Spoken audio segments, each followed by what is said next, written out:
Sur l'esplanade du palais présidentiel, ce sont des obsèques dignes d'un ancien chef d'État qui se sont tenues en présence des autorités étatiques, politiques et religieuses du pays.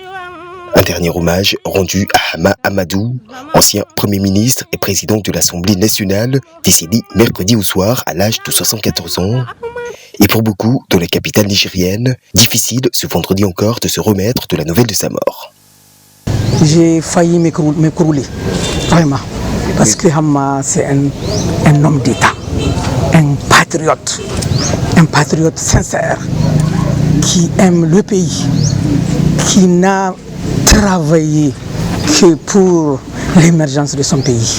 Il a toujours aimé son pays. Et maintenant, Dieu a eu besoin de lui, Dieu l'a appelé. Nous, on a besoin de lui, mais c'est Dieu qui a le dernier mot, il l'a appelé. Donc vraiment, on va prier pour le pays et que Dieu nous aide pour la suite des choses. Qualifié de génie politique par certains, surnommé le Phénix pour sa résilience, Hama Amadou aura marqué durant plus de 30 ans l'espace politique du Niger. À son domicile du quartier Yontala, plusieurs centaines de sympathisants, anciens camarades et adversaires sont venus ce vendredi lui rendre un dernier hommage. Tous se souviennent d'un homme d'État résilient et farouchement engagé en faveur du Niger. Nous pensons que c'est tout le pays, le Niger, qui a perdu un grand homme d'État, un administrateur chevronné, un homme qui sait relever les défis de belle manière, un homme qui sait aussi pardonner et un homme qui sait remettre chacun à sa place. Oui, j'ai l'image d'un homme d'État, d'un homme qui aime le travail bien fait, qui est honnête.